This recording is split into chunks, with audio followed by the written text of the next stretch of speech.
ನಮಸ್ಕಾರ ವಿದ್ಯಾರ್ಥಿಗಳೇ, ನಾನು ನಿಮ್ಮ ಅಜಿತ್, ಗಣಿತ ಶಿಕ್ಷಕ. ಹೇಗಿದ್ದೀರಿ ಎಲ್ಲರೂ? ಚೆನ್ನಾಗಿದ್ದೀನಿ ಅಂತ ತಿಳ್ಕೊಂಡಿದ್ದೀನಿ. ಹಿಂದಿನ ಕ್ಲಾಸ್ನಲ್ಲಿ ನಾವು ವಾಸ್ತವ ಸಂಖ್ಯೆಗಳ ಬಗ್ಗೆ ಒಂದು ಅಭ್ಯಾಸವನ್ನು ಮಾಡಿದ್ವಿ, ಅಭ್ಯಾಸ 1.2. ಆಮೇಲೆ ಅದನ್ನು ಮುಗಿಸಿ ನಾವು ಹಿಂದಿನ ವರ್ಷದ ಪ್ರಶ್ನೆ ಪತ್ರಿಕೆಗಳ ಒಂದು 10 ಪ್ರಶ್ನೆಗಳನ್ನು ಬಿಡಿಸಿದ್ವಿ. ಅದು ನಿಮಗೆ ತಿಳಿದಿದೆ ಅಂತ ನಾನು ಭಾವಿಸ್ತೀನಿ. ಏನಾದರೂ ನಿಮಗೆ ಸಂದೇಹವಿದ್ದರೆ ನೀವು ಕೇಳ್ಬೋದು, ಸರಿನಾ? ಅದರಲ್ಲಿ ನಾವು ವಾಸ್ತವ ಸಂಖ್ಯೆಗಳಲ್ಲಿ ಒಂದು ನಮ್ಮ ಅಭ್ಯಾಸಕ್ಕೆ ಅಂತೇಳಿ ಒಂದು ಇದನ್ನು ಬಿಟ್ಟಿದ್ವಿ. ಅದ್ರ ಬಗ್ಗೆ ಇವತ್ತು ನೋಡೋಣ, ಅದರಿಂದ ಶುರು ಮಾಡೋಣಂತೆ. ಏನಂದರೆ, ಈಗ ನಾವು ಸೂತ್ರವನ್ನು ನೋಡಿದ್ವಿ. ಏನು, 2 ಅಂಕೆಗಳ ಲಸಾವ ಮಸಾವಕ್ಕೆ ಏನಾಗುತ್ತೆ? ಸೂತ್ರ ಏನು? 2 ಸಂಖ್ಯೆಗಳ ಗುಣಲಬ್ಧ ಸಮ ಎದಕ್ಕಿರ್ತದೆ? 2 ಸಂಖ್ಯೆಗಳ ಲಸ ಮತ್ತು ಮಸಾಗೆ ಸಮಯ ಇರ್ತದೆ ಅಂತ ನಾವು ಕಲಿತಿದ್ದೀವಿ. ಹಾಗೆ 3 ಸಂಖ್ಯೆಗಳಿದ್ದಾಗ ಇದು ನಿಮ್ಮ ಪರೀಕ್ಷೆಗೆ ಏನು ಇರುವುದಿಲ್ಲ, ಹಾಗೆ ನಿಮ್ಮ ತಿಳುವಳಿಕೆಗೋಸ್ಕರ. ಏನಂದರೆ, ಈಗ 3 ಅಂಕೆ ಇದು PQR ಅಂತ ಧನ ಪೂರ್ಣಾಂಕಗಳು 3 ಇದ್ದಾಗ, ಸೊ ಅದರಲ್ಲಿ ಸೂತ್ರ ಏನು ಬರ್ತದೆ ಅಂದರೆ, ಲಸ PQR is equal to PQR ಮಸ PQR, P into Q into ಆ 3 ಅಂಕೆಗಳ ಗುಣಲಬ್ಧ ಮತ್ತು ಅದಕ್ಕೇನು ಗುಣಿಸ್ಬೇಕು? ಮಸ PQR, 3ದು ಮಸ ಕಂಡುಹಿಡಬೇಕು. ಆಮೇಲೆ ಭಾಗಲಬ್ಧ ಮಸ PQ, 2 ಮಸ ಮಾಡಬೇಕು. ಮಸ PQ, ಮಸ QR, ಮಸ PR. ಇದೊಂದು ಸೂತ್ರ. ಇದು ನಿಮ್ಮ ತಿಳುವಳಿಕೆಗೋಸ್ಕರ, ಇದೇನು ನಿಮಗೆ ಲೆಕ್ಕ ಬರಲ್ಲ ಪರೀಕ್ಷೆಗೆ. ಆಮೇಲೆ ಮಸನು ಹೇಗೆ ಮಾಡೋದು? ಮಸ PQR ಅಂದರೆ ನಿಮಗೆ 3 ಅಂಕೆಗಳ ಈಗ ಲಸ ಕೊಟ್ಟಿದ್ದಾರೆ, 3 ಅಂಕೆಗಳನ್ನು ಕೊಟ್ಟಿದ್ದಾರೆ, ಮಸ ಹೆಂಗೆ ಕಂಡುಹಿಡಿಬೇಕಂತ.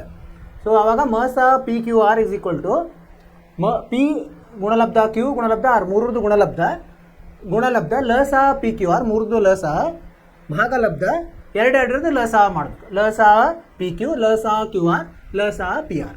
ಇದು ಒಂದು ತಿಳುವಳಿಕೆಗೆ. ಇದೊಂದು ಬಿಟ್ಟಿದ್ವಿ ನಾವು ನಿನ್ನೆ. ಇದನ್ನೇ ನಿಮ್ಮ ಸಲುವಾಗಿ ನಾನು ಇವತ್ತು ಹೇಳ್ತಾ ಇದ್ದೀನಿ. ಆಯಿತಾ? ಅರ್ಥ ಆಯ್ತು ಅಂತ ತಿಳ್ಕೊಂಡಿದ್ದೀನಿ. ನೀವು ಇದ್ರ ಮೇಲೆ ಬೇಕಾದ್ರೆ ನೀವು ಒಂದು 3 ಅಂಕೆಗಳನ್ನು ತೆಗೆದುಕೊಂಡು ಅದನ್ನು ಮನೆ ಕೆಲಸ ಮಾಡಿ. 8, 10, 12 3 ಅಂಕೆಗಳನ್ನು ತಗೊಂಡು ನೀವು ಅದರದ್ದು ಮೊದಲು ಮಸ ಕಂಡುಹಿಡಿಯಿರಿ. 3ರದು ಮಸ ಮತ್ತು 2 ಮಸ ಕಂಡುಹಿಡಿದು ಲಸವನ್ನು ಈ ಸೂತ್ರದಿಂದ ಕಂಡುಹಿಡಿದು ನೋಡಿ ಸರಿ ಬರ್ತದೆ. ಹಾಗೇನೆ ಮಸವನ್ನು ಮಾಡಿ. ಆಯಿತಾ? ಸೊ ಇದರಿಂದ ಈ ಎಲ್ಲ ಸೇರಿ ಇನ್ನು ಹೊಸ ಒಂದು ಪಾಠವನ್ನು ಸ್ಟಾರ್ಟ್ ಮಾಡೋಣ. ಯಾವುದು ಹೊಸದು? ಬಹುಪದೋಕ್ತಿಗಳು. ಬಹುಪದೋಕ್ತಿಗಳು ನೀವು ಕಲ್ತಿದ್ದೀರಿ. ಇದು 7ನೇ ತರಗತಿಯಿಂದನೇ ಶುರುವಾಗಿದೆ ನಮಗೆ. 7ನೇ ತರಗತಿಯಲ್ಲಿ ಅದರದ್ದೆಲ್ಲ ಪರಿಚಯ, 8ನೇ ತರಗತಿಯಲ್ಲಿ ಅದನ್ನು ಸಾಲ್ವ್ ಮಾಡೋದು, 9ನೇ ತರಗತಿಯಲ್ಲೂ ಕಲ್ತಿದ್ದೀರಿ. ಸೊ ಈಗ ಅದನ್ನು ಮುಂದುವರೆದ ಭಾಗ. ಬಹುಪದೋಕ್ತಿ ಅಂದರೆ ನಿಮಗೆ ಗೊತ್ತಿರ್ಬೋದು. ಏನು ಬಹುಪದೋಕ್ತಿ? ಬಹುಪದೋಕ್ತಿಗಳು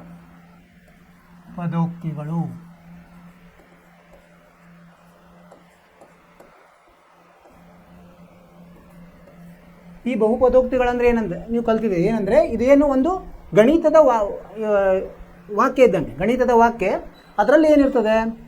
ಒಂದು ಅಥವಾ ಹೆಚ್ಚಿಗೆ ಅಕ್ಷರಗಳಿರ್ತವೆ, ಇಂಗ್ಲೀಷ್ ಅಕ್ಷರಗಳು. ಸೊ ಅಕ್ಷರಗಳನ್ನು ಏನು ಮಾಡ್ತೀವಿ? ಚರಾಕ್ಷ ಅಂತ ಹೇಳ್ತೀವಿ.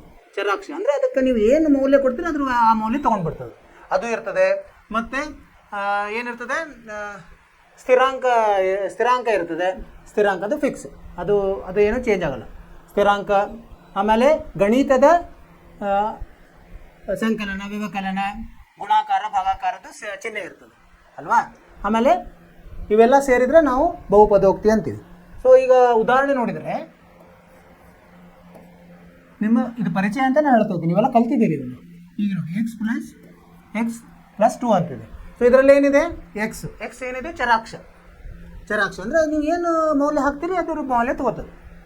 ಇದೇನು ನಡಕ ಸಂಕಲನ, ಗುಣಾಕಾರದ ಚಿಹ್ನೆ, ಮತ್ತು 2 ಸ್ಥಿರಾಂಕ. ಹೀಗೆ ನೀವು ಈ ಥರ ಇರ್ಬೋದು.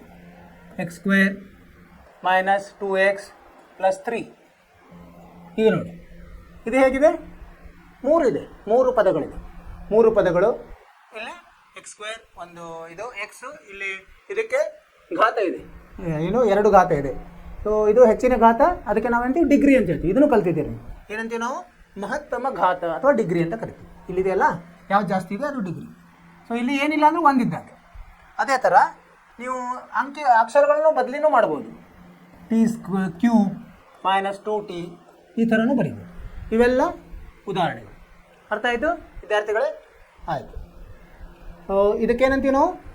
ಆ ಬಹುಪದೋಕ್ತಿಯಲ್ಲಿ ಚರಾಕ್ಷರದ ಇದು ಏನಂತೀರಿ ಘಾತ ಎಷ್ಟಿದೆಯಲ್ಲ ಅಷ್ಟು ಅದರ ಮೇಲೆ ನಾವು ವಿಂಗಡಣೆ ಮಾಡ್ತೀವಿ ಬಹುಪದೋಕ್ತಿಗಳನ್ನ. ಒಂದಿದ್ರೆ ಏನಂತೀವಿ ನಾವು, ಹೋದ ವರ್ಷ ಕಲ್ತಿದ್ದೀವಿ ನಾವು, ಅವು ರೇಖಾತ್ಮಕ. ಒಂದಿದ್ರೆ ರೇಖಾತ್ಮಕ, ಎರಡಿದ್ರೆ ವರ್ಗ, ಮೂರಿದ್ರೆ ಘನ. ಸರಿ, ಇದನ್ನು ನೀವು ರೇಖಾತ್ಮಕ ಹಿಂದಿನ ತರಗತಿಯಲ್ಲಿ ಕಲ್ತಿದ್ದೀರಿ. ಸರಿ, ಹೀಗೆ ಮುಂದೆ ಹೋಗೋಣಂತೆ. ಡಿಗ್ರಿ 1 ಆಗಿರೋದಕ್ಕೆ ಏನಂತೀವಿ ನಾವು, ಡಿಗ್ರಿ 1 ಇದ್ರೆ ಸೊ ಅದಕ್ಕೆ ರೇಖಾತ್ಮಕ ಬಹುಪದೋಕ್ತಿ.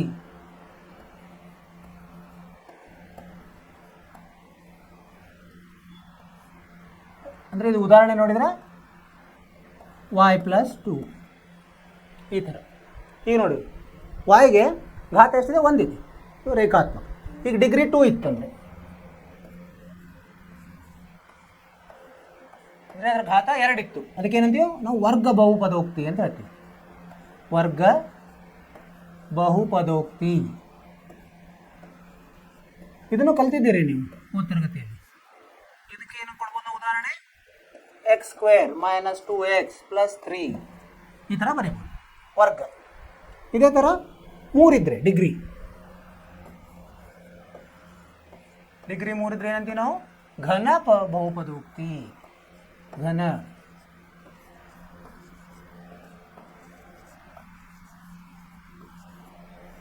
ಇದಕ್ಕೆ ಉದಾಹರಣೆ ಟಿ ಅಂತ ತಗೊಂಡು, ಈಗ ಚರಾಕ್ಷರ ಟಿ ತಗೊಂಡು, t³ - 4t² + 2t - 3. ಸೊ ಇದು ಘನ ಬಹುಪದೋಕ್ತಿ. ಅರ್ಥವಾಯ್ತಾ? ಸರಿ, ಮುಂದೆ ಹೋಗೋಣ.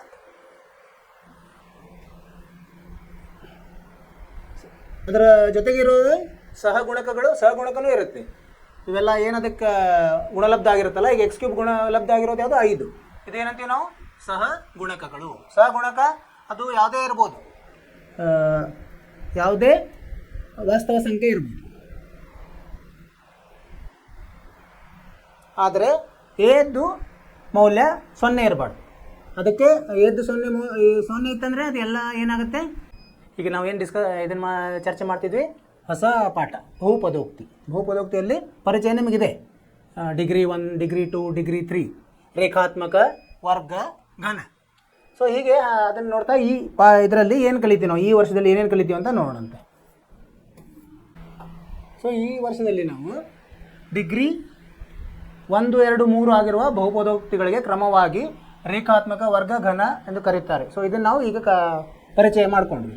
ಆಮೇಲೆ ಈಗ ಮತ್ತೇನು ಕಲಿತೀವಿ ನಾವು, ವಾಸ್ತವ ಸಂಖ್ಯೆಗಳ ಸಹಗುಣಕಗಳನ್ನಾಗಿ ಹೊಂದಿರುವ x ಎಂಬ ಚರಾಕ್ಷರವುಳ್ಳ ಒಂದು ವರ್ಗ ಬಹುಪದೋಕ್ತಿಯು, ಅಂದರೆ ಇದು ಯಾವುದಿದು ವರ್ಗ ಬಹುಪದೋಕ್ತಿ, ax². ಇಲ್ಲಿ ನೋಡಿ, ಇದರದ್ದು ಘಾತ ಎಷ್ಟಿದೆ, 2 ಇದೆ. ax² + bx + c ರೂಪದಲ್ಲಿರುತ್ತದೆ. ಇದರದ್ದು ಮೂಲ ರೂಪ ಇದು. ಮೂಲ ರೂಪ ವರ್ಗದ ಹೆಂಗೆ ಬರಿತೀವಿ, ಈಗ ಹೆಂಗೆ ಇದರದ್ದು ಬರಿತಿದ್ವಲ್ಲ ನಾವು, ಯಾವುದು ರೇಖಾತ್ಮಕ ರೂಪ ಹೆಂಗೆ ಬರಿತಿದ್ವಿ ನಾವು, ರೇಖಾತ್ಮಕ ಬಹುಪದೋಕ್ತಿಯನ್ನು ಹೇಗೆ ಬರಿತೀವಿ,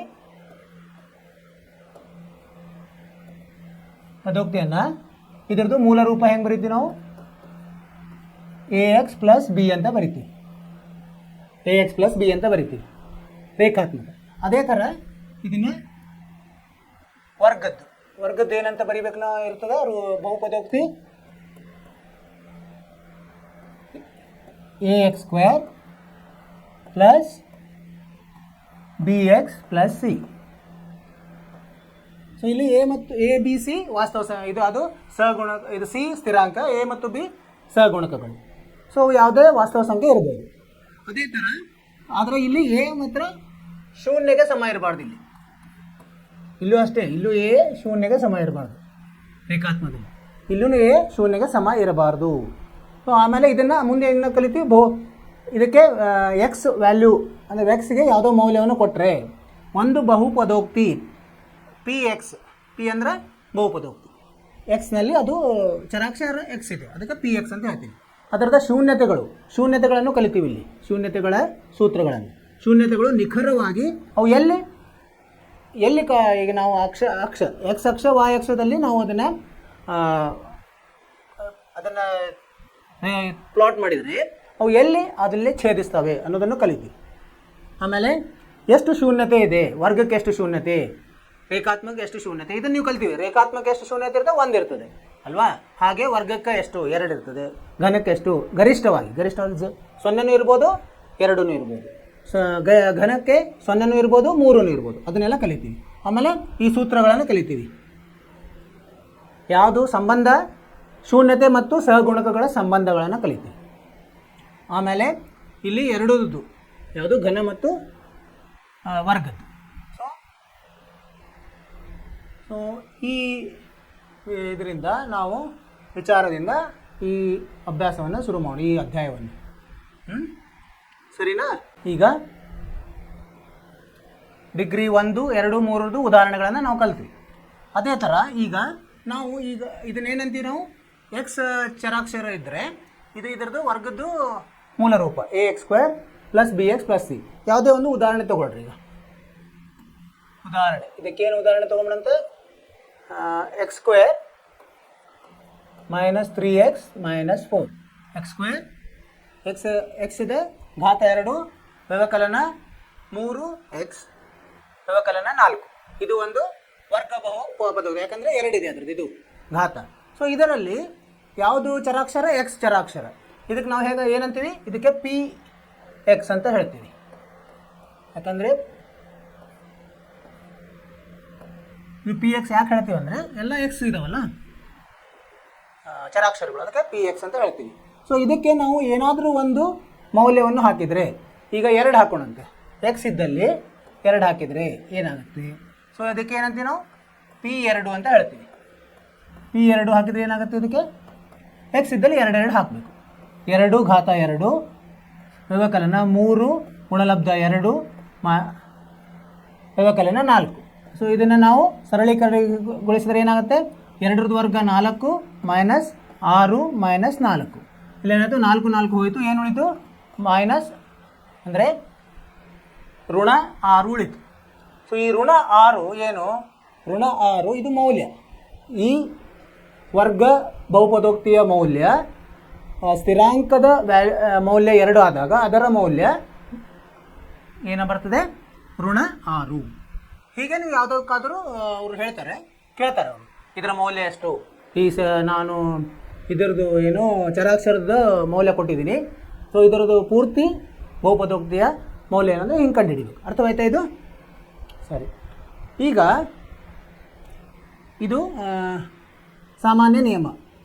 px ಎಂಬುದು ಎಕ್ಸ್ನ ಬಹುಪದೋಕ್ತಿಯಾಗಿದ್ದು ಮತ್ತು k ಎಂಬುದು ಯಾವುದೇ ವಾಸ್ತವ ಸಂಖ್ಯೆ ಆಗಿದ್ದರೆ pxನಲ್ಲಿ ಎಕ್ಸ್ಗೆ k ಅನ್ನು ಆದೇಶಿಸಿದಾಗ, ಅಂದರೆ ಎಕ್ಸ್ ಇದ್ದಲ್ಲಿ k ಮೌಲ್ಯವನ್ನು ಹಾಕಿದಾಗ ಏನಾಗುತ್ತೆ, ದೊರೆಯುವ ಬೆಲೆಯನ್ನು x = k ಆದಾಗ ಸರಿ pxನ ಬೆಲೆ ಎನ್ನುತ್ತೇವೆ. ಇದಕ್ಕೇನಂತೀವಿ, ಇದನ್ನು pk ಅಂತ ಹೇಳ್ತೀವಿ. ಇಲ್ಲಿ ಹಂಗೆ ನಾವು p2 ಅಂತ ಹೇಳಿ p2 ಅಂತ ಹೇಳಿದ್ವಲ್ಲ, ನೀವು k ಹಾಕಿದ್ರೆ ಅಂದರೆ ಏನಾಗುತ್ತೆ, ಈಗ ಎಕ್ಸ್ ಇದ್ದಲ್ಲಿ k ಹಾಕೋಣಂತೆ ಏನಾಗುತ್ತೆ, ಇದನ್ನು ನಾವು px ಬದಲಿಗೆ pk ಅಂತ ಹೇಳ್ತೀವಿ.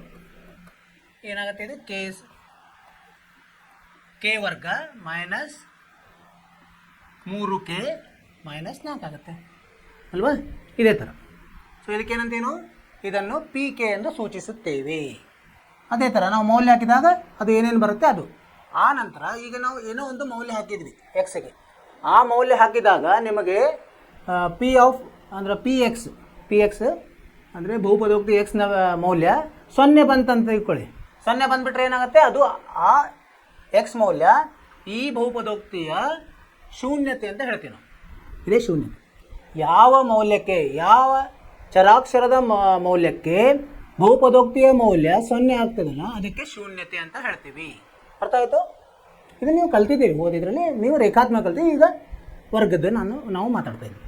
ಸೊ ಈಗ ನೋಡಿ, ಇದಕ್ಕೆ ಋಣ 1 ಹಾಕೋಣಂತ, ಅಂದರೆ p ಋಣ 1 ಏನಾಗುತ್ತೆ, ಈ ಇದರಲ್ಲಿ x² ಋಣ 1 ವರ್ಗ ಮೈನಸ್ 3 ಇಂಟು ಏನಾಯ್ತು, ಗುಣಲಬ್ಧ ಋಣ 1 ಮೈನಸ್ ವ್ಯವಕಲನ 4 ಆಗುತ್ತೆ ಇದನ್ನೇ ಸರಳೀಕರಣಗೊಳಿಸುವಾಗ ಏನಾಗುತ್ತೆ, ಇದು ಋಣ 1ರ ವರ್ಗ ಏನಾಗುತ್ತೆ, ಧನ 1. ಆಮೇಲೆ ಇದು ಋಣ ಧನ 3, ಆಮೇಲೆ ಇದು ಋಣ 4. ಇದು ಮೌಲ್ಯ ಎಷ್ಟಾಯಿತು, 4 ವ್ಯವಕಲನ 4 ಎಷ್ಟು ಬಂತು ನಮಗೆ, 0 ಬಂತು. ಈಗ ನೋಡಿ, ಈಗ 0 ಬಂದರೆ ನಾವೇನಂತ ಹೇಳ್ಬೋದು, ಈಗ ಋಣ 1 ಯಾವುದು, ಈ ಬಹುಪದೋಕ್ತಿ x² minus 3x minus 4, x ಘಾತ 2 ವ್ಯವಕಲನ 3 ಗುಣಲಬ್ಧ x ವ್ಯವಕಲನ 4ರ ಶೂನ್ಯತೆ. ಅರ್ಥವಾಯಿತು? ಈಗ ಇದನ್ನು ಕಂಡುಹಿಡಿಯೋದು. ಈಗ 4 ಹಾಕಿ ನೋಡೋಣ ಅಂತ. ಇದಕ್ಕೇನೆ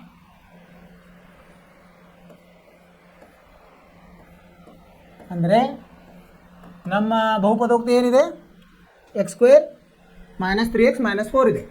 ಅಂದರೆ 4ರ ವರ್ಗ ವ್ಯವಕಲನ 3 ಗುಣಲಬ್ಧ 4 ವ್ಯವಕಲನ 4. ಇದನ್ನು ಸರಳೀಕರಣಗೊಳಿಸೋಣ. 4ರ ವರ್ಗ ಎಷ್ಟು, 16. ವ್ಯವಕಲನ 3 ಗುಣಲೆ 4 ಎಷ್ಟು, 12. ಆಮೇಲೆ ವ್ಯವಕಲನ 4. ಇದನ್ನು ಸರಳೀಕರಣಗೊಳಿಸಿದ್ರೆ 16 ವ್ಯವಕಲನ 16 0. ಈಗ ನೋಡಿ, ಇದು 0 ಆಯಿತು. ಅಂದರೆ ನಾವೇನು ಹೇಳ್ಬೋದು, ಈಗ ಋಣ 1 ಮತ್ತು ಧನ 4 ಇವೆರಡೂ ಇದರ ಶೂನ್ಯತೆಗಳು. ಋಣ 1 ಮತ್ತು 4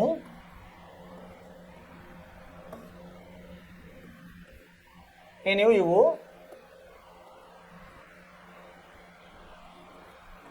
x² ಮೈನಸ್ 3x ಮೈನಸ್ 4ರ ಶೂನ್ಯತೆಗಳಾಗಿವೆ. ಅರ್ಥ ಆಯಿತು ವಿದ್ಯಾರ್ಥಿಗಳೇ? ಇದರ ಮೌಲ್ಯ 0 ಆಗಬೇಕು, ಅಂಥವು ಮಾತ್ರ ಅವಕ್ಕೆ ಶೂನ್ಯತೆ. ಅಂದರೆ ಇದು ವರ್ಗ ಇರೋದ್ರಿಂದ ಗರಿಷ್ಠವಾಗಿ 2 ಇರ್ತದೆ, ಇದಕ್ಕಿಂತ ಯಾವುದು ಬೇರೆ ಯಾವುದರಿಂದನೂ ಆಗಲ್ಲ. ಮುಂದೆ ಹೋಗೋಣ ಅಂತ. ಇದು ನಿಮ್ಗೆ ತಿಳಿತು ಅಂತ ತಿಳ್ಕೊಂಡಿದ್ದೀನಿ. ಇದಕ್ಕೆ ಶೂನ್ಯತೆ ಅಂತ ಕರಿತೀವಿ. ಈಗ ರೇಖಾತ್ಮದ್ದು ನಮಗೆ ಸೂತ್ರ ಗೊತ್ತಿದೆ. ಏನು ಅದರದ್ದು ಏನಾಗುತ್ತೆ, ಇಲ್ಲಿ ನೋಡಿ, ರೇಖಾತ್ಮಕ ಬಹುಪದೋಕ್ತಿ ಅದು ಒಂದು ಯಾವುದೋ ಒಂದು ತೊಗೊಂಡಂತ, ಯಾವುದು 2x ಸಂಕಲನ 3ರದ್ದು ನಾವು x ಇದ್ದಲ್ಲಿ ಏನು ಹಾಕಬೇಕು, ಈಗ ಮೌಲ್ಯ k ಹಾಕಬೇಕು.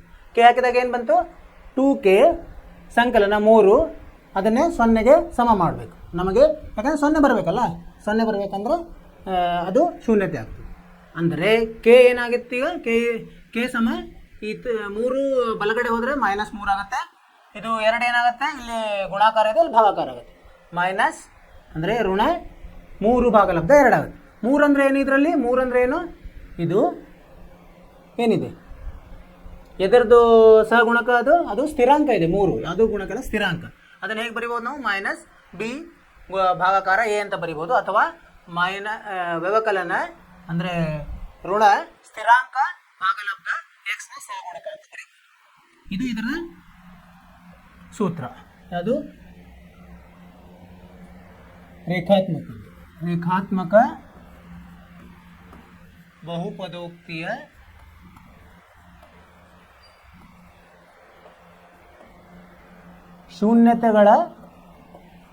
ಶೂನ್ಯತೆ ಒಂದೇ ಇರುತ್ತೆ ಇಲ್ಲಿ, ಶೂನ್ಯತೆಯ ಸೂತ್ರ.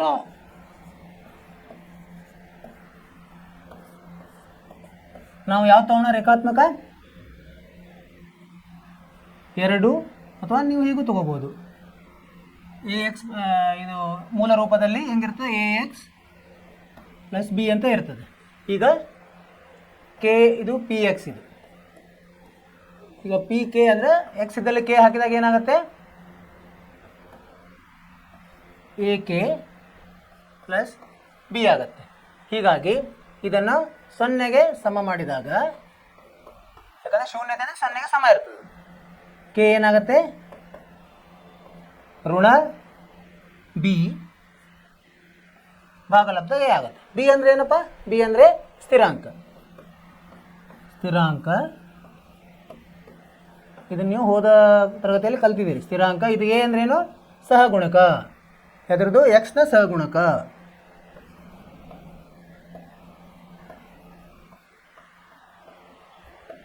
ಸೊ ಇದು ರೇಖಾತ್ಮಕ. ಈ ಇದರಿಂದ ಜ್ಞಾನದಿಂದ ನಾವು ವರ್ಗದ್ದು ನೋಡೋಣ ಹೇಗೆ ಬರ್ತದೆ ಅಂತ. ಇದು ಸಂಬಂಧಗಳನ್ನು ನಾವು ಹೇಳಿದ್ವಿ.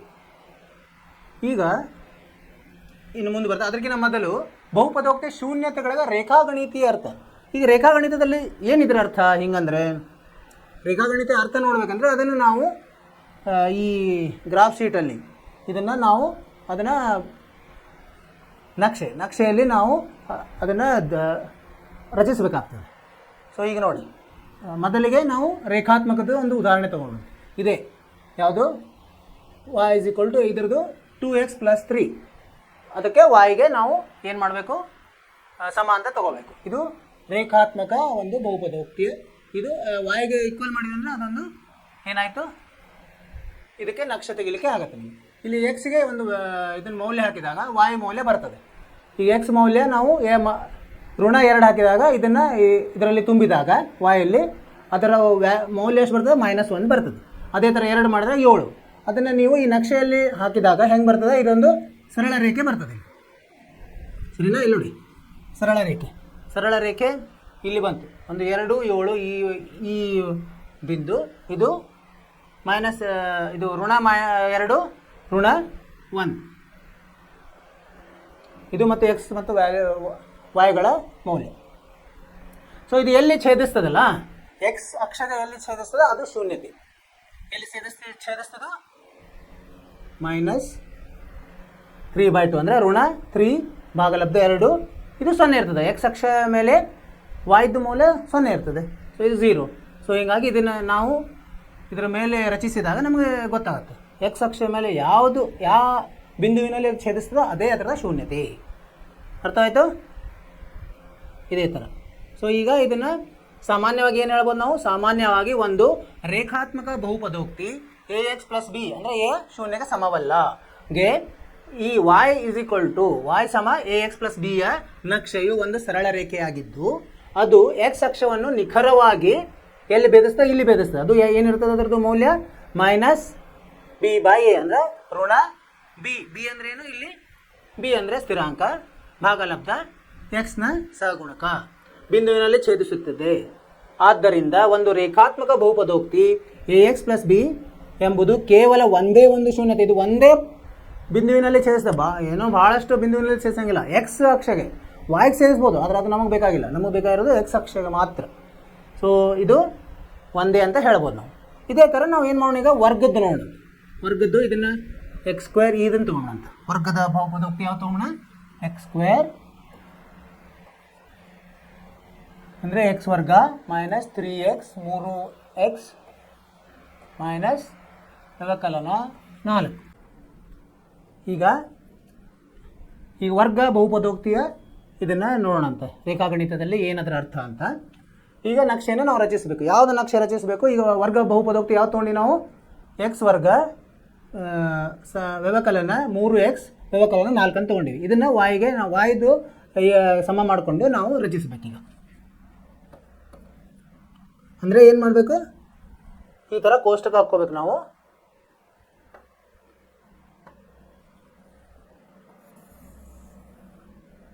ಈ ಥರ ಕೋಷ್ಟಕ ಹಾಕ್ಕೊಂಡು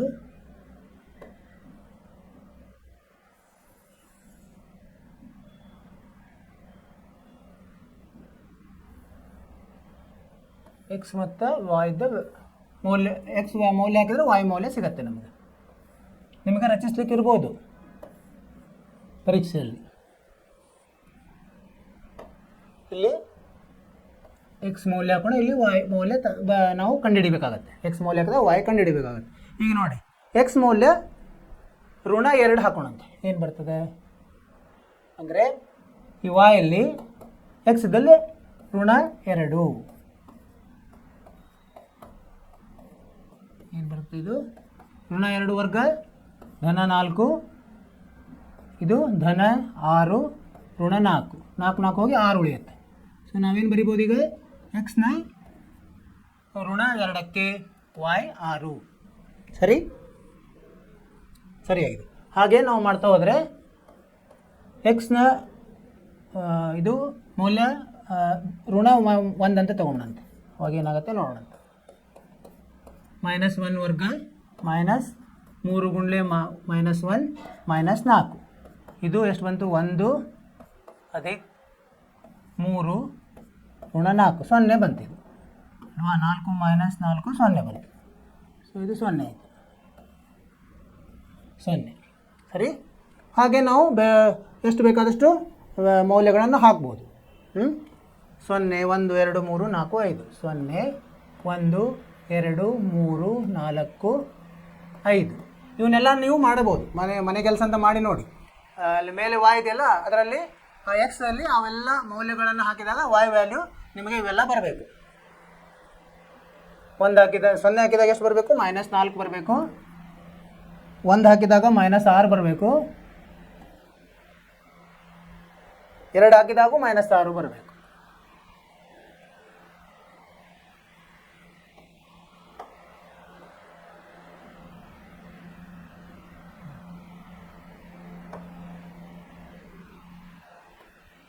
ಮೂರು ಹಾಕಿದಾಗ -4 ಬರಬೇಕು.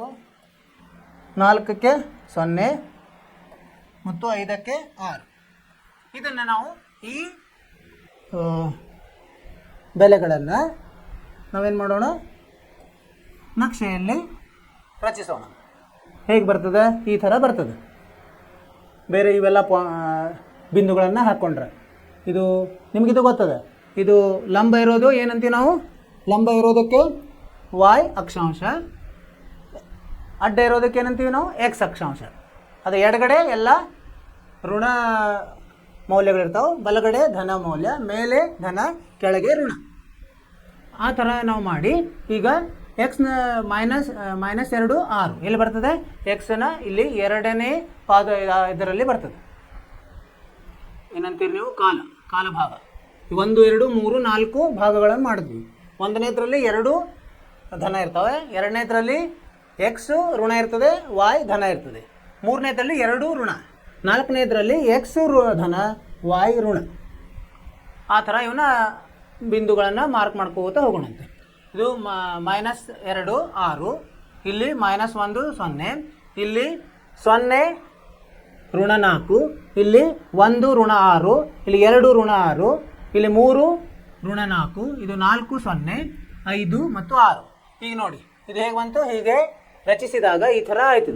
ಇದಕ್ಕೆ ಏನಂತೀವಿ ನಾವು? ಪರವಲಯ ಅಂತ ಹೇಳ್ತೀವಿ, ಇಂಗ್ಲೀಷ್ನಾಗ ಪ್ಯಾರಾಬೋಲಾ. ಈಗ ವರ್ಗದ್ದು ಇದು ಯಾವ ಇದರಲ್ಲಿ ಆಕಾರದಲ್ಲಿ ಬರ್ತದೆ? ಪರವಲಯ.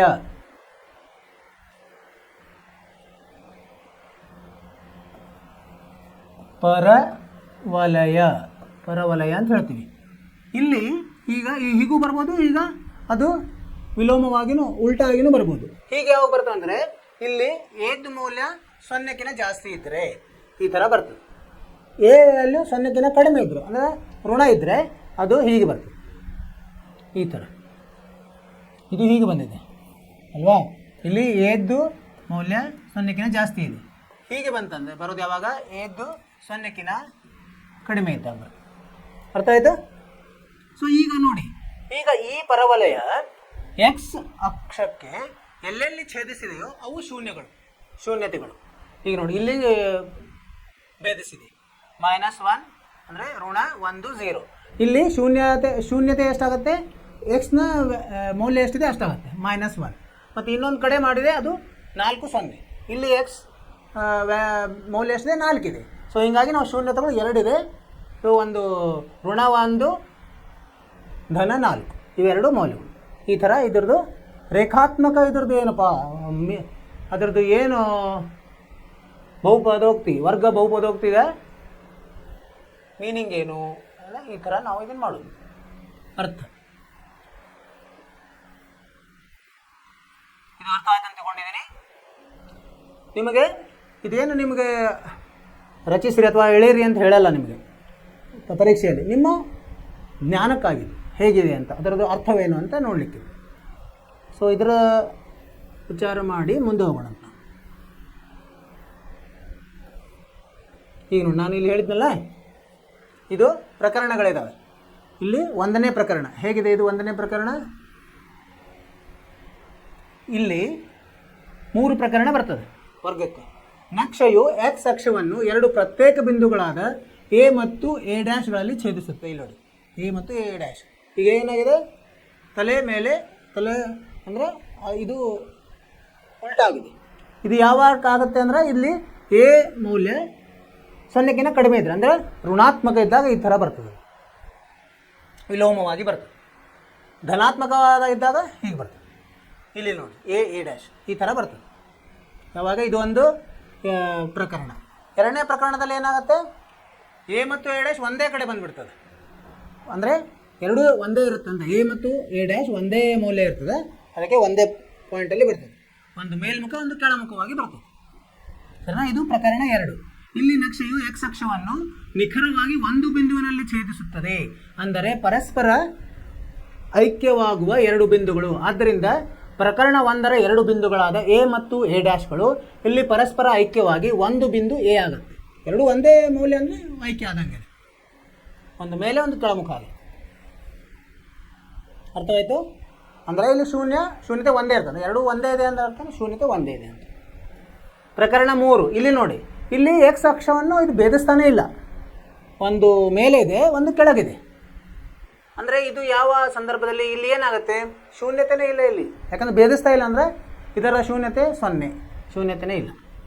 ಇಲ್ಲಿ ನಕ್ಷೆಯು ಸಂಪೂರ್ಣವಾಗಿ ಎಕ್ಸ್ ಅಕ್ಷದ ಮೇಲ್ಭಾಗದಲ್ಲಿರ್ತದೆ, ಇಲ್ಲಿ ಮೇಲಿದೆ, ಅಥವಾ ಸಂಪೂರ್ಣವಾಗಿ ಕೆಳಭಾಗದಲ್ಲಿರ್ತದೆ. ಎಕ್ಸ್ ಅಕ್ಷ ಮುಟ್ಟೋದೇ ಇಲ್ಲ ಅದು. ಆದ್ದರಿಂದ ಎಕ್ಸ್ ಅಕ್ಷವನ್ನು ಯಾವುದೇ ಬಿಂದುವಿನಲ್ಲಿ ಛೇದಿಸುವುದಿಲ್ಲ. ಆದ್ದರಿಂದ ಈ ಪ್ರಕರಣದಲ್ಲಿ ವರ್ಗ ಬಹುಪದೋಕ್ತಿ ax² + bx + c ಯು ಯಾವುದೇ ಶೂನ್ಯತೆ ಹೊಂದಿಲ್ಲ, ಅದು ಅದಕ್ಕೆ ಭೇದಿಸಲಿಲ್ಲ ಅಂದರೆ ಶೂನ್ಯತೆ ಇಲ್ಲ. ಅಥವಾ ಯಾವುದೇ ಮೌಲ್ಯ ಎಕ್ಸ್ ಯಾವುದೇ ಮೌಲ್ಯಕ್ಕೆ ನಿಮ್ಮ ಬಹುಪದೋಕ್ತಿಯ ಮೌಲ್ಯ 0 ಆಗುವುದಿಲ್ಲ. ಅರ್ಥವಾಯಿತು ವಿದ್ಯಾರ್ಥಿಗಳೇ? ಏನಾದರೂ ನಿಮಗೆ ಸಮಸ್ಯೆ ಇದ್ದರೆ ಕೇಳಿ, ನೀವು ಮೆಸೇಜ್ ಆದರೂ ಮಾಡ್ಬೋದು. ಆದ್ದರಿಂದ ಒಂದು ವರ್ಗ ಬಹುಪದೋಕ್ತಿಯು ಎರಡು ಪ್ರತ್ಯೇಕ ಶೂನ್ಯತೆಗಳನ್ನು ಹೊಂದಿರಬಹುದು, ಅಥವಾ ಎರಡು ಸಮನಾದ ಶೂನ್ಯತೆಗಳು, ಅಂದರೆ ಒಂದೇ, ಅಂದರೆ 3 ಪ್ರಕರಣಗಳು ಏನೇನು ನಾವು ನೋಡಿದ್ವಿ, ಎರಡೂ ಬೇರೆ ಬೇರೆ ಇರ್ಬೋದು, ಎರಡೂ ಒಂದೇ ಇದ್ದು ಒಂದೇ ಆಗ್ಬೋದು, ಅಥವಾ ಇಲ್ಲದೇ ಇರ್ಬೋದು. 3 ಪ್ರಕರಣಗಳು ಅಂದರೆ ಗರಿಷ್ಠ 2 ಇರ್ಬೋದು, ಕನಿಷ್ಠ 0. ಅದೇ ಥರ ಘನಪದೋಕ್ತಿದು ಏನಾಗುತ್ತೆ, ಇದು ನಿಮ್ಮ ತಿಳ್ಕೊಳ್ಳಿಕ್ಕೆ ಮಾತ್ರ, ಇದೇನು ನಿಮ್ಮ ಪರೀಕ್ಷೆಗೆ ಬರೋದಿಲ್ಲ. ಈಗ ನೋಡಿ, ಇಲ್ಲಿ ಒಂದು ಘನಪದೋಕ್ತಿಯನ್ನು ತೊಗೊಂಬಂತ, ಯಾವುದು x³ ಅಂದರೆ ಘನ, ಎಕ್ಸ್ ಘನ ಮೈನಸ್ 4x ಅಂದರೆ ವ್ಯವಕಲನ 4x ಅನ್ನು ತೊಗೊಂಬಂತ. ಇದನ್ನು ನಾವು ನಕ್ಷೆ ಮಾಡಬೇಕಾಗತ್ತೆ. ಮೊದಲು ಹೇಗೆ ರೇಖಾಗಣಿತವಾಗಿ ಹೇಗೆ ಕಾಣುತ್ತೆ ಅನ್ನೋದಕ್ಕೆ, ಅದು y ಗೆ ಸಮ ಮಾಡಿಕೊಂಡು ಇಲ್ಲಿ x ಮತ್ತು yದು x ಮೌಲ್ಯ ಹಾಕಿದಂದರೆ y ಮೌಲ್ಯ ಬರ್ತದೆ. ಈಗ ನೋಡಿ, x -2 ಹಾಕಿದಾಗ, ಮೈನಸ್ ಅಂದರೆ ಋಣ 2 ಹಾಕಿದಾಗ y ಮೌಲ್ಯ 0 ಆಯಿತು. ಆಮೇಲೆ ಋಣ 1 ಹಾಕಿದಾಗ 3 ಬರ್ತದೆ, 0 ಹಾಕಿದಾಗ x ಅಲ್ಲಿ 0 ಹಾಕಿದಾಗ y 0 ಆಗುತ್ತೆ. ಅದೇ ಥರ x ನ ವ್ಯಾಲ್ಯೂ 1 ಹಾಕಿದಾಗ ಋಣ 3, 2 ಹಾಕಿದಾಗ 0 ಆಗ್ತದೆ. ಸೊ ಇದನ್ನು ನಾವು ರಚಿಸೋಣ ಅಂತ. ಇದು ಹೇಗೆ ಬರ್ತದೆ ಇಲ್ಲಿ ನೋಡಿ, ಈ ಥರ ಬರ್ತದೆ, ಉಲ್ಟಾ ಏನು ಆ ಥರ ಬಂದಿದೆ. ಇದು ಇಲ್ಲಿ 4 1 2 3 4 5 ಬಿಂದುಗಳನ್ನು ರಚಿಸಿದಾಗ ಈ ಥರ ಬಂತು. ಸೊ ಇಲ್ಲಿ ನೋಡಿ ಎಷ್ಟು ಸಾರಿ ಇದು ಭೇದಿಸ್ತು, ಇಲ್ಲಿ ಒಂದ್ಸಲ ಋಣ 2 0 ಕಡೆ 1 0 0 ಭೇದಿಸ್ತು, ಆಮೇಲೆ 2 0 ಭೇದಿಸಿದೆ ಅಲ್ವಾ. ಅಂದರೆ ಎಷ್ಟು ಆದಂಗೆ ಆಯ್ತು ಇಲ್ಲೇ, ಇದು ಶೂನ್ಯತೆಗಳು 1 2 3 ಆಯಿತು. ಅಂದರೆ ಘನ ಬಹುಪದೋಕ್ತಿಗೆ 3 ಶೂನ್ಯತೆಗಳಿದೆ. ಇದು ಗರಿಷ್ಠ, ಇದಕ್ಕಿಂತ ಹೆಚ್ಚಿಗೆ ಆಗಲ್ಲ, 3 ಮಾತ್ರ, ಕಡಿಮೆ ಆಗ್ಬೋದು, ಜಾಸ್ತಿ ಆಗಲ್ಲ. ಸೊ ಇದೇ ಥರ ನಾವು ಇಲ್ಲಿ ಪ್ರಕರಣಗಳನ್ನು ನೋಡಿದಾಗ ಈ ಥರ ಪ್ರಕರಣಗಳು ಬರ್ತವೆ. ಇಲ್ಲಿ ನೋಡಿ, ಇದು ಹೇಗಾಯ್ತಿದು, ಇದನ್ನು ಒಂದು ಯಾವುದೋ ಒಂದು ಉದಾಹರಣೆ, ಇಲ್ಲಿ ಒಂದೇ ಇದರಲ್ಲಿ ಭೇದಿಸಿದೆ, ಒಂದೇ ಬಿಂದುವಿನಲ್ಲಿ ಎಕ್ಸ್ಗೆ 0 0ಗೆ, ಹಾಗಾಗಿ ಇದರ ಶೂನ್ಯತೆ ಇದು ಮಾತ್ರ, ಒಂದೇ ಶೂನ್ಯತೆ. ಇಲ್ಲಿ ನೋಡಿ ಎಷ್ಟಿದೆ, ಇಲ್ಲಿ 1 2 ಸಲ ಭೇದಿಸ್ತು, 2 ಶೂನ್ಯತೆಗಳು. ಈ ಎಲ್ಲ ನಾವು ಕಲಿತು ಈಗ ಕೆಲವೊಂದು ಉದಾಹರಣೆ ನೋಡೋಣ. ಇಲ್ಲಿ ನಕ್ಷೆಗಳನ್ನು ಕೊಟ್ಟಿದ್ದಾರೆ. ಸೊ ಇವೆಲ್ಲ ಏನು ಇದೆಯಲ್ಲ ಇದೆಲ್ಲ ಬಹುಪದೋಕ್ತಿ ಇದೆ, ಬಹುಪದೋಕ್ತಿಯಿಂದ ರಚಿಸಿ ನಮಗೆ ಕೊಟ್ಟಿದ್ದಾರೆ. ಏನು ಮಾಡ್ಲಿಕ್ಕೆ ಹೇಳಿದ್ದಾರೆ ಅಂದರೆ ಎಷ್ಟು ಶೂನ್ಯತೆಗಳಿವೆ ಇದರಲ್ಲಿ ಕಂಡುಹಿಡಿಯಿರಿ ಅಂತ ಹೇಳ್ತಾರೆ. ಇದನ್ನು ನೋಡಿದರೆ ಏನು ಅನ್ನಿಸ್ತದೆ ನಿಮಗೆ, ಒಂದನೇದ್ದು ಚಿತ್ರ ನೋಡಿದರೆ ಎಕ್ಸ್ ಅಕ್ಷವನ್ನು ಎಷ್ಟು ಸಲ ಇದು ಭೇದಿಸಿದೆ, ಇಲ್ಲಿ ಮಾತ್ರ ಅಲ್ವಾ, 1 ಸರಿ. ಸೊ ಇದರದೇ 1. ಇದು ಉದಾಹರಣೆ 1 ನೋಡಿದರೆ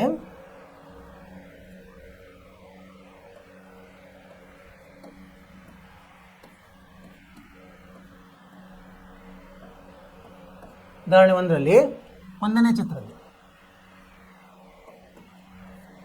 ಎಕ್ಸ್ ಅಕ್ಷವನ್ನು ಎಷ್ಟು ಸಲ ಬೇಯಿಸಿದೆ? 1 ಸಲ. ಹೀಗಾಗಿ ಶೂನ್ಯತೆ ಎಷ್ಟು? ಶೂನ್ಯತೆ 1. ಎಷ್ಟು ಸಲ ಭೇದಿಸಿದೆ ಅಷ್ಟು ನಾವು ಹೇಳ್ಬೋದು. ಈಗ 2ನೇ ಚಿತ್ರದಲ್ಲಿ ನೋಡಿ, 2ನೇ ನಕ್ಷೆಯಲ್ಲಿ ಎಷ್ಟು ಸಲ ಭೇದಿಸಿದೆ? 1, 2 2 ಸಲ. ಹೀಗಾಗಿ 2ನೇ ಚಿತ್ರದ ಶೂನ್ಯತೆ 2.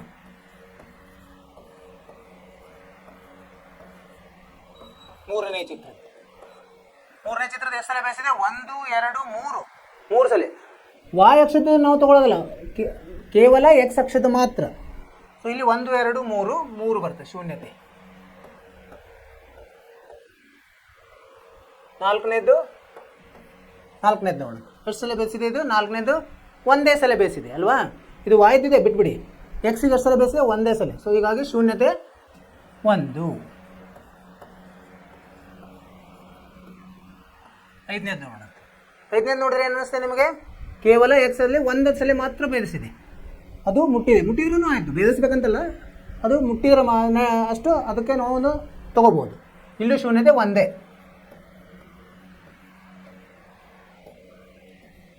6ನೇ ನಕ್ಷೆಯಲ್ಲಿ ನೋಡಿ, ಎಷ್ಟು ಸಲ ಇದೆ 6ನೇ ನಕ್ಷೆಯಲ್ಲಿ? 1, 2, 3, 4 ಸಲ ಆಗಿದೆ. ಹೀಗಾಗಿ ಶೂನ್ಯತೆ 4 ಇಲ್ಲಿ. ಸರಿನಾ? ಅರ್ಥವಾಯಿತು? ಇದರ ಪರಿಹಾರ ಕೊಟ್ಟಿದ್ದಾರೆ ಇದೇ ಥರ. 1ನೇದು 1 ಶೂನ್ಯತೆ, ಯಾಕಂದರೆ 1 ಸಲ ಮಾತ್ರ ಅದು ಭೇದಿಸ್ತು. 2ನೇದರಲ್ಲಿ 2 ಬಿಂದುಗಳಲ್ಲಿ ಛೇದಿಸುವುದರಿಂದ ಇಲ್ಲಿ ಶೂನ್ಯತೆ 2 ಆಗಿದೆ. 3ನೇದು 3, ಯಾಕಂದರೆ ಶೂನ್ಯತೆಗಳು 3 ಏಕೆ? ಅದು PX ಗ್ರಾಫ್ ಏನಾಗಿದೆ ಚಿತ್ರ, ಅಲ್ಲಿ X ಅಕ್ಷವನ್ನು 3 ಸಲ ಭೇದಿಸಿದೆ, ಹೀಗಾಗಿ ಛೇದಿಸಿದ್ದರಿಂದ ಅದು 3. 4ನೇದರಲ್ಲಿ ಒಂದೇ ಸಲ X ಅಕ್ಷವನ್ನು 1 ಸಲ. ಇದು ಉತ್ತರ ಬರಿಬೋದು ನೀವು. ಏಕೆ ಅಂತ ಕೇಳಿದಾರಲ್ಲ, ಇಲ್ಲಿ PX X ಅಕ್ಷವನ್ನು 3 ಸಲ ಭೇದಿಸಿದೆ, ಆದ್ದರಿಂದ ಇದು ಶೂನ್ಯತೆ 3. ಇಲ್ಲಿ ಶೂನ್ಯತೆ 1, ಒಂದೇ ಸಲ ಭೇದಿಸಿದೆ ಅಥವಾ ಮುಟ್ಟಿದೆ. 5ನೇದು ಇದು 1, 5ನೇದು ಇಲ್ಲಿ ಮುಟ್ಟಿದೆ, ಇಲ್ಲಿ 1 ಸಲ ಭೇದಿಸಿದೆ, ಇಲ್ಲಿ 1 ಸಲ ಮುಟ್ಟಿದೆ.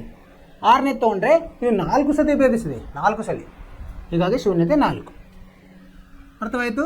ಇಷ್ಟೆಲ್ಲ ನಾವು ಇದು ಪರಿಚಯ, ರೇಖಾತ್ಮಕದ್ದು ಏನು, ಅದರದ ಅರ್ಥ ಮತ್ತು ಬಹುಪದೋಕ್ತಿ, ವರ್ಗ ಬಹುಪದೋಕ್ತಿ ಹೇಗೆ ಬರ್ತದೆ, ಇದೆಲ್ಲ ನಾವು ಕಲ್ತೀವಿ ಈಗ.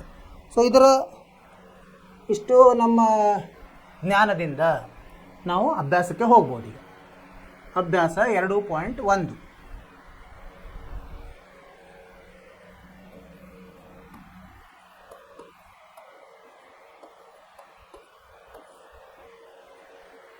ಏನು ಹೇಳಿದ್ದಾರೆ ಅಭ್ಯಾಸ 2.1ರಲ್ಲಿ? y ಸಮ px. ಇಲ್ಲಿ ನಕ್ಷೆಗಳನ್ನು ಕೊಟ್ಟಿದ್ದಾರೆ, ಬೇರೆ ಬೇರೆ ಆಕಾರದ ನಕ್ಷೆಗಳನ್ನು ಕೆಳಗೆ ಚಿತ್ರ 2.1ರಲ್ಲಿ ನೀಡಿದ್ದು. ಇಲ್ಲಿ PX ಎಂಬುದು ಬಹುಪದೋಕ್ತಿ ಆಗಿದೆ. ಅದೇನು ವರ್ಗ ಇರ್ಬೋದು, ರೇಖಾತ್ಮಕ ಇರ್ಬೋದು, ಘನ ಇರ್ಬೋದು, ಯಾವುದೇ ಇರ್ಬೋದು. ಪ್ರತಿ ಸಂದರ್ಭದಲ್ಲಿಯೂ PXದ ಶೂನ್ಯತೆಗಳ ಸಂಖ್ಯೆಯನ್ನು ಕಂಡುಹಿಡಿಯಿರಿ. ಇದರದ್ದು ಶೂನ್ಯತೆಯನ್ನು ಕಂಡುಹಿಡಿಬೇಕು ನಾವು. ಒಂದೇ ಮುಖ್ಯ ಪ್ರಶ್ನೆ ಇದೆ, ಅದರಲ್ಲಿ ಬೇರೆ ಬೇರೆ ಒಂದು 6 ಪ್ರಶ್ನೆಗಳು ಇದ್ದಾವೆ. ಇಲ್ಲಿ ನೋಡಿ, ಏನು ಅನ್ನಿಸ್ತದೆ ನಿಮಗೆ? ಇದು ಈ ಚಿತ್ರದಲ್ಲಿ X ಅಕ್ಷಕ್ಕೆ ಇದು ಏನಾದರೂ ಛೇದಿಸಿದೆಯಾ? Yಗೆ ಛೇದಿಸಿದೆ, Xಗೆ ಛೇದಿಸಿಲ್ಲ. ಹೀಗಾಗಿ ಇದೇನಾಯಿತು? ಶೂನ್ಯತೆ 0 ಆಯಿತು. ಶೂನ್ಯತೆ ಎಷ್ಟು? 0 ಅಂತ ಅಂಕಿಯಲ್ಲಿ ಬರೆದ್ರೆ 0 ಅಂತ ಆಗುತ್ತೆ, ಅದಕ್ಕೆ ನಾವು 0 ಅಂತ ಬರುತ್ತೆ. ಎರಡನೇದು ನೋಡಿ, ಇಲ್ಲಿ ಎಷ್ಟು ಸಲ ಛೇದಿಸ್ತಿದ್ದು? PX Xಗೆ 1 ಕಡೆ ಒಂದೇ ಸಲ ಭೇದಿಸಿದೆ. ಸೊ ಹೀಗಾಗಿ ಇದು ಶೂನ್ಯತೆ 1.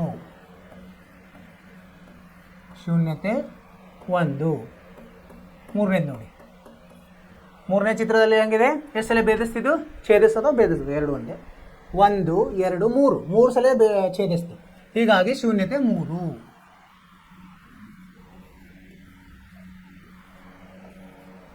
ನಾಲ್ಕನೇ ಚಿತ್ರದಲ್ಲಿ ಹೇಗಿದೆ?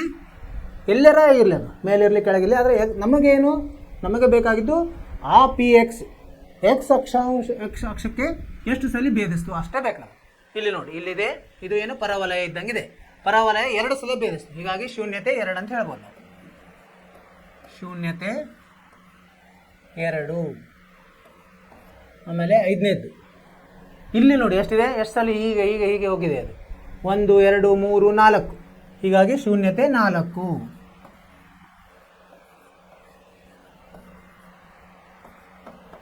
6ನೇದು ನೋಡಿದರೆ ಏನು ಅನ್ನಿಸ್ತದೆ ನಿಮಗೆ? 1 ಬೇಸಿದೆ, 1 ಮುಟ್ಟಿದ್ರೂ ಅದನ್ನು ನಾವು ತಗೋಬೇಕಾಗತ್ತೆ. 1 2 3, ಶೂನ್ಯತೆ 3.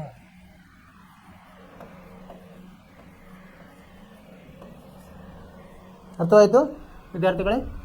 ಇಷ್ಟೇ, ಕೇವಲ ಎಕ್ಸ್ ಅಕ್ಷಕ್ಕೆ ಭೇದಿಸೋದನ್ನು ಮಾತ್ರ ನಾವು ತಗೋಬೇಕು, ವಾಯ್ದಕ್ಕಲ್ಲ. ಇದೇ ಥರ ಹೀಗೆ ಮುಂದೆ ಹೋದರೆ ನಾವು ಮುಂದೇನು ಓದ್ತೀವಿ ನಾವು? ಈಗ ನಾವು ರೇಖಾತ್ಮಕ ಶೂನ್ಯತೆ ನೋಡಿದ್ವಿ ಆಗಲೇ. ಈಗ ಬಹುಪದೋಕ್ತಿಗಳ ಶೂನ್ಯತೆ ಬಗ್ಗೆ ನಾವು ಮಾತಾಡೋಣ. ಬಹುಪದೋಕ್ತಿ ಶೂನ್ಯತೆಗಳು ಹಾಗೂ ಸಹಗುಣಕಗಳ ನಡುವಿನ ಸಂಬಂಧ, ಅವೆರಡರ ನಡುವೆ ಸಂಬಂಧ ಅಂದರೆ ಸೂತ್ರ ಏನಿದೆ ಅಂತ. ವರ್ಗ ಬಹುಪದೋಕ್ತಿ ಮೊದಲೇ ರೇಖಾತ್ಮಕವೇ ಮಾಡಿದ್ವಿ, ಆದರೆ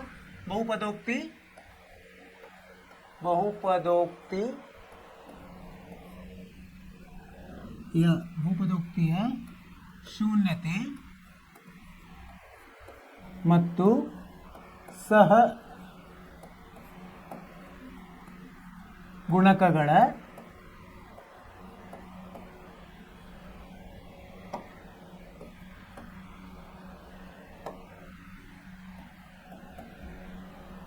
ನಡುವಿನ ಸಂಬಂಧ.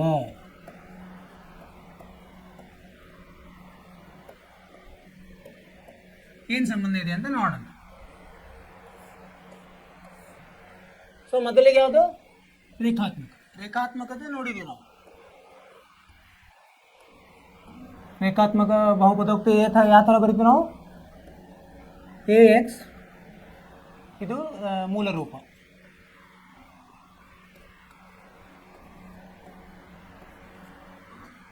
ಸೊ ಇಲ್ಲಿ ಸಂಬಂಧವನ್ನು ಹೇಗೆ ಬರೆಯೋದು ನಾವು? 2 ಥರ ಸಂಬಂಧ ಇರ್ತದೆ. ಏನು ಅದರದ್ದು? ಇಲ್ಲಿ ನಾವು ಏನು ಬರಿತೀವಿ, ಇದು ವರ್ಗದಲ್ಲಿ 2 ಥರ ಸಂಬಂಧ ಬರ್ತದೆ, ಇದರಲ್ಲಿ ಒಂದೇ ಸಂಬಂಧ. ಇದರದ್ದು ಸೂತ್ರ ಏನು ಬರ್ತದೆ ಅಂದರೆ ಸೂತ್ರ ಶೂನ್ಯತೆ ಅಂದರೆ ನಾವು ಕೆ ಅಂತ ತಗೊಂಡ್ರೆ ಋಣ ಬಿ ಭಾಗಲಬ್ಧ ಎ. ಬಿ ಅಂದ್ರೇನು? ಸ್ಥಿರಾಂಕ. ಋಣ ಸ್ಥಿರಾಂಕ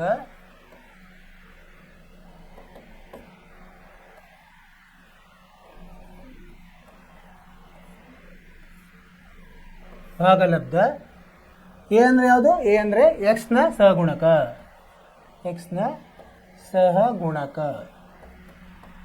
ಇದನ್ನು ನಾವು ಕಲ್ತಿದ್ದೀವಿ.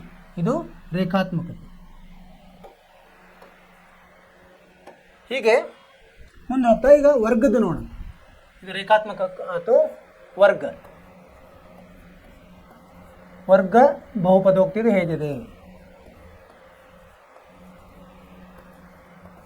ಇದ್ರ ಸಂಬಂಧ ಏನಿದೆ? ಇದ್ರದ್ದು ಮೂಲ ರೂಪ ಏನು ಅಂತ ಬರೀತೀವಿ ನಾವು? AX² ಪ್ಲಸ್ BX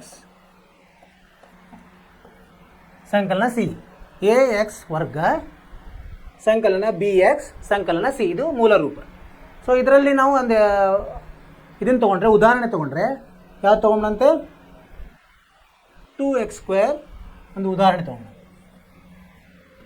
ಯಾವ್ದು ತೊಗೊಂಡು ವರ್ಗ 2x² ಅಂದರೆ 2x ವರ್ಗ ವ್ಯವಕಲನ 8x ಪ್ಲಸ್ 6. ಸೊ ಇದನ್ನು ನೀವು ಮಧ್ಯದಲ್ಲಿ ಭೇದಿಸಿ ಇದರದ್ದು ಅಪವರ್ತನಗಳನ್ನು ಕಂಡುಹಿಡಿಯೋದು ನೀವು ಕಲ್ತಿದ್ದೀರಿ 9ನೇ ತರಗತಿ. ಆ ಥರ ಇದ್ರದ್ದು ಅಪವರ್ತನ ಕಂಡುಹಿಡಿಬೇಕು ಮೊದಲೇ. ಅಪವರ್ತನ ಹೆಂಗೆ? ನಾವು ಗುಣಿಸಿದರೆ A ಮತ್ತು C ಆಗಬೇಕು, ಅಂದರೆ 12 ಬರಬೇಕು. ಕೂಡಿಸಿದರೆ ಎಷ್ಟು ಬರಬೇಕು? ಋಣ 8 ಬರಬೇಕು. ಅಂಥದ್ದು ಇದರಲ್ಲಿ ಮಧ್ಯದಲ್ಲಿ ನಾವು ಅದನ್ನು ಭೇದಿಸಬೇಕು. ಯಾವ್ಯಾವ ತೊಗೊಂಡು ಈಗ 6 2 ಋಣ 6 ಋಣ 2 ತೊಗೊಂಡ್ರೆ ಇದು ಬರ್ತದೆ. ಇದನ್ನು ಹೆಂಗೆ ಬರಿಬೋದು ನಾವು? 2x² ಮೈನಸ್ 6x ಋಣ 6x ಋಣ 2x ಸಂಕಲನ 6. ಇದನ್ನು ಎರಡು ಗುಂಪುಗಳನ್ನಾಗಿ ಮಾಡೋದು. ಮಾಡಿದಾಗ ಇಲ್ಲಿ ಏನು ಸಾಮಾನ್ಯ ಇದೆ? 2x ಸಾಮಾನ್ಯ ಇದೆ. ಸಾಮಾನ್ಯ ತಗೊಂಡ ಕಂಸದಲ್ಲಿ ಏನು ಉಳಿತದೆ? x ಮೈನಸ್ 3 ಉಳಿತದೆ. ಇಲ್ಲಿ ಏನು ಸಾಮಾನ್ಯ ಇದೆ? -2 ಸಾಮಾನ್ಯ ಇದೆ. ಏನು ಉಳಿತದೆ? x minus 3. ಈಗ ಇವೆರಡರಲ್ಲಿ ಏನು ಸಾಮಾನ್ಯ? x ಮೈನಸ್ 3 ಸಾಮಾನ್ಯ. ಆಮೇಲೆ ಇದು ಉಳಿತೇನು? 2x minus 2. ಸರಿನಾ? ಇವು ಏನಾದವು ಈಗ? ಇದರಲ್ಲಿ ಮತ್ತೆ ನೀವು ಎರಡನ್ನ ಹೊರಗಡೆ ತೆಗಿಬೋದು. ಎರಡನ್ನು ತೆಗೆದ್ರೆ x ಮೈನಸ್ 1 ಆಯಿತು.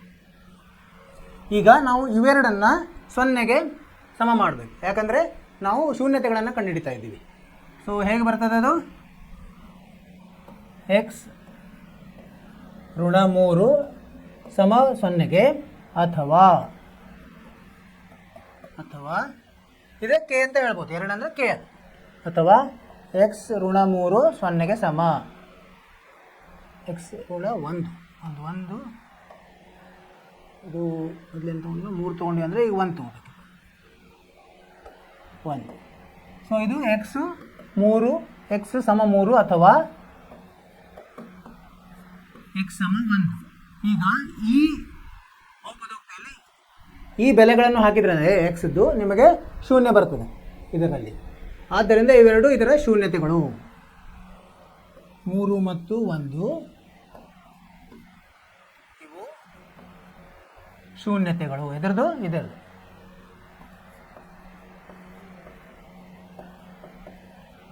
ಈಗ ಸಂಬಂಧ ನೋಡೋಣಂತೆ ಯಾವ ಥರ ಬಂತು. ಈಗ ಇದು ಸಂಬಂಧ 2 ಥರ ಸಂಬಂಧ ಇರುತ್ತೆ. ಒಂದು ಮೊತ್ತ, ಇನ್ನೊಂದು ಗುಣಲಬ್ಧ. ಈಗ ಮೊತ್ತ ನೋಡೋಣಂತೆ. ಶೂನ್ಯತೆಗಳ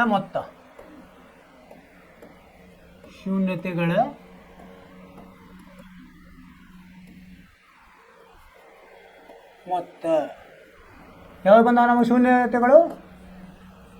1 ಮತ್ತು 3 ಬಂದಿದೆ. ಅವೆರಡು ಸಂಕಲನ ಮಾಡಿದ್ರೆ ಆಯಿತು. ಎಷ್ಟು ಬಂತು? 4 ಬಂತು. ಈಗ ಈ 4 ಹೇಗೆ ಬಂತಪ್ಪ ನಮಗೆ? ಇದರಲ್ಲಿ ನೋಡಿದರೆ, ಬಹುಪದೋಕ್ತಿಯಲ್ಲಿ ನೋಡಿದರೆ ಇದನ್ನು ನೋಡಿ. ಇಲ್ಲಿ ಇದು ಋಣ 8 ಭಾಗಲಬ್ಧ ಏನು ಮಾಡಿದರೆ ಬರ್ತದೆ?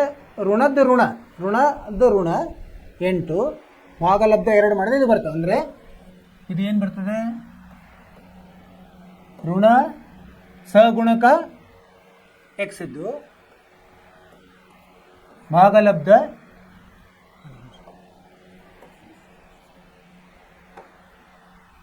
ಋಣ ಸಗುಣಕ x ಭಾಗಲಬ್ಧ ಸಗುಣಕ ಎದ್ದು ಮಾಡಿದೆ ಬರ್ತದೆ. ಹೇಗೆ ನೋಡಿ ಇಲ್ಲಿ. ಅಂದರೆ ಮೈನಸ್ ಅಂದರೆ ಋಣ ಮೈನಸ್ ಇದು ಎಷ್ಟಿದೆ? ಬಿದ್ದು ಸಗುಣಕ -8 ಇದೆ. -8 ಭಾಗಲಬ್ಧ 2 ಅಂದರೆ 8 ಭಾಗಲಬ್ಧ 2 4. ಇಲ್ಲಿ ನೋಡಿ, ಇದು 2 ಈಕ್ವಲ್ ಆಯ್ತಿಲ್ಲ. ಅಂದರೆ ಶೂನ್ಯತೆಗಳ ಮೊತ್ತಕ್ಕೆ ಇದು ಸೂತ್ರ. ಇದು ಸೂತ್ರ. ಹಾಗೆ ಇನ್ನೊಂದು ಬರ್ತದೆ. ಏನು? ಶೂನ್ಯತೆಗಳ ಗುಣಲಬ್ಧ.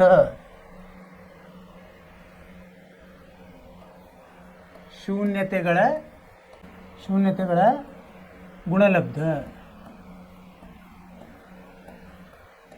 ಏನಂತೂ 1 ಗುಣಲೆ 3 ಎಷ್ಟು ಬಂತು? 3 ಬಂತು. ಇದು ಯಾವಾಗ ಬರ್ತದೆ ನಮಗೆ?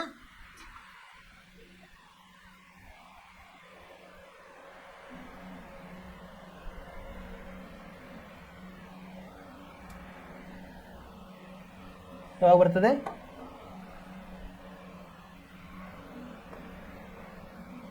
ಇದನ್ನು 3 ಹೇಗೆ ಬರುತ್ತೆ ನೋಡಿ. ಇದರಲ್ಲಿ ನೋಡಿದಾಗ ಇದು ಸ್ಥಿರಾಂಕ ಅಂದರೆ C/A. C ಅಂದರೆ ಏನು? ಸ್ಥಿರಾಂಕ ಭಾಗಲಬ್ಧ x² ನ ಸಹಗುಣಕ.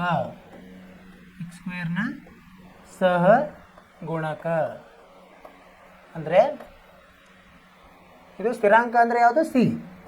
x² ನ ಸಹಗುಣಕ A. ಈ ಸೂತ್ರ ಹಾಕಿದಾಗ ಗುಣಲಬ್ಧ ಬರ್ತದೆ. ಇವೆರಡು ತುಂಬ ನಿಮಗೆ ಇವು ಪರೀಕ್ಷೆಗೆ ಬರ್ತವೆ. ವರ್ಗ ಬಹುಪದೋಕ್ತಿಗಳ ಶೂನ್ಯತೆಗಳ ಮೊತ್ತ ಋಣ B/A, ಶೂನ್ಯತೆಗಳ ಗುಣಲಬ್ಧ C/A. ಇದ್ರ ಮೇಲೆ ನಾವು ಕೆಲವೊಂದು ಲೆಕ್ಕಗಳು ಬರ್ತವೆ. ಇದೇ ಇದರದ ಫಾರ್ಮುಲಾ. ಆಮೇಲೆ ಒಮ್ಮೊಮ್ಮೆ ಇವನು ಕೊಟ್ಟಿರ್ತಾರೆ ಅವರು, ಇದ್ರ ಮೇಲೆ ನಾವು ಬಹುಪದೋಕ್ತಿಯನ್ನು ರಚಿಸಿ ಅಂತ ಹೇಳ್ತಾರೆ. ಅವಾಗ ಹೇಗೆ ಮಾಡ್ಬೇಕು, ನಾವು ಇವಾಗ ಸಹಗುಣಕಗಳನ್ನು ಕಂಡುಹಿಡ್ಕೋಬೇಕು. ಇಲ್ಲಿ ನೋಡಿ ಏನು ಕೊಟ್ಟಿದ್ದಾರೆ, ಶೂನ್ಯತೆಗಳ ಮೊತ್ತ ಕೊಟ್ಟಿದ್ದಾರೆ ಅವರು. ಶೂನ್ಯತೆಗಳ ಮೊತ್ತ ಇದರಲ್ಲಿ ತೊಗೊಂಡಾಗ ಹೇಗೆ ಬರ್ತದೆ, ಸಾಮಾನ್ಯವಾಗಿ ಈಗ ನಾವೇನಂತೀವಿ ಶೂನ್ಯತೆಗಳನ್ನ 2 ಶೂನ್ಯತೆಗಳು ಅಲ್ಫಾ ಮತ್ತು ಬೀಟಾ ಅಂತ ಹೇಳ್ತೀವಿ. ಅಲ್ಫಾ ಮತ್ತು ಬೀಟಾಗಳು ವರ್ಗ ಬಹುಪದೋಕ್ತಿಯ ax² + bx + c. ax² ಸಂಕಲನ bx ಪ್ಲಸ್ ಅಂದರೆ ಸಂಕಲನ c ಶೂನ್ಯತೆಗಳಾಗಿದ್ದರೆ x - ಅಲ್ಫಾ x - ಬೀಟಾಗಳು p ಆಫ್ x ದ ಅಪವರ್ತನಗಳಾಗಿರುತ್ತವೆ ಎಂದು ನಾವು ತಿಳಿದಿದ್ದೀವಿ. ಸೊ ಇದನ್ನು ಇದರಲ್ಲಿ ನಾವು ಹಾಕಿದಾಗ ಏನು ಸಿಗುತ್ತೆ ನಮಗೆ, k ಗುಣಲಬ್ಧ x - ಅಲ್ಫಾ ಗುಣಲಬ್ಧ x - ಬೀಟಾ. k ಮತ್ತು ಸ್ಥಿರಾಂಕ ಯಾವುದೇ ವ್ಯಾಲ್ಯೂ ಬರ್ಬೋದು kಗೆ. ಸೊ ಇದನ್ನು ನಾವು ಸರಳೀಕರಣಗೊಳಿಸಿದಾಗ ಏನು ಬರ್ತದೆ, kx² ವ್ಯವಕಲನ k alpha plus beta X plus K alpha beta ಬರ್ತದೆ. ಸೊ ಇದನ್ನು ನಾವು ಇದಕ್ಕೆ ಸಮಗೊಳಿಸಿದಾಗ ಈಗ ಎಷ್ಟು ಬಂತು, a ವ್ಯಾಲ್ಯೂ k ಬರುತ್ತೆ, b ವ್ಯಾಲ್ಯೂ ಏನು ಬರುತ್ತೆ -k alpha plus beta, c value k alpha beta ಬರ್ತದೆ. ಹೀಗಾಗಿ ಸಂಕಲನ ಏನು ಬಂತು ಅಂದರೆ ಮೊತ್ತ -b/a ಆಮೇಲೆ ಗುಣಲಬ್ಧ c/a ಬರ್ತದೆ. ಸೊ ಇದ್ರ ಮೇಲೆ ಕೆಲವೊಂದು ಉದಾಹರಣೆಗಳಿವೆ, ಅವುಗಳನ್ನು ನಾವು ನಾಳೆ ನೋಡೋಣ. ಅರ್ಥವಾಯಿತು? ಇಲ್ಲಿವರೆಗೆ ನಾವೆಲ್ಲ ಇದನ್ನು ಮಾಡಿದ್ದು, ನೀವು ಇದನ್ನು ಮನೆಯಲ್ಲಿ ಹೋಗಿ ಇನ್ನೊಮ್ಮೆ ಪುನರಾವಲೋಕನ ಮಾಡಿರಿ. ನಾಳೆ ಬರ್ತಾ ಇದೆಲ್ಲ ತಯಾರಾಗಿ ಬನ್ನಿ. ಉದಾಹರಣೆಗಳೊಂದಿಗೆ ನಾವು ಮುಂದುವರಿಯೋಣ. ಬಹುಪದೋಕ್ತಿಗಳು, ವರ್ಗ ಬಹುಪದೋಕ್ತಿಯ ಉದಾಹರಣೆ. ಆಯಿತು ವಿದ್ಯಾರ್ಥಿಗಳೇ, ಇಲ್ಲಿವರೆಗೆ ನೀವು ನಾನು ಹೇಳಿದ್ದೆಲ್ಲ ತಿಳಿದಿ ಅಂತ ತಿಳ್ಕೊಂಡಿದ್ದೀರಿ. ನೀವು ನಿಮ್ಮಷ್ಟಕ್ಕೆ ನೀವು ಕಾಳಜಿ ತಗೊಳ್ರಿ, ಚೆನ್ನಾಗಿ ಅಭ್ಯಾಸ ಮಾಡಿರಿ, ಚೆನ್ನಾಗಿ ಅಂಕಗಳನ್ನು ತಗೊಳ್ಳಿ. ಈ ಬಹುಪದೋಕ್ತಿಗೆ ವಾರ್ಷಿಕ ಪರೀಕ್ಷೆಯ ಅಂಕ ಎಷ್ಟಿದೆ ಗೊತ್ತಾ? 6 ಅಂಕ ಇದೆ. ಇದನ್ನು ನೀವು ಸರಿಯಾಗಿ ಮಾಡಿದರೆ 6 ಅಂಕಗಳು ನಿಮ್ಮ ಕಿಸೆಯಲ್ಲಿ. 1ನೇ ಪಾಠದ್ದು 4, ಇದು 6 ಗ್ಯಾರಂಟಿ. ಸರಿ.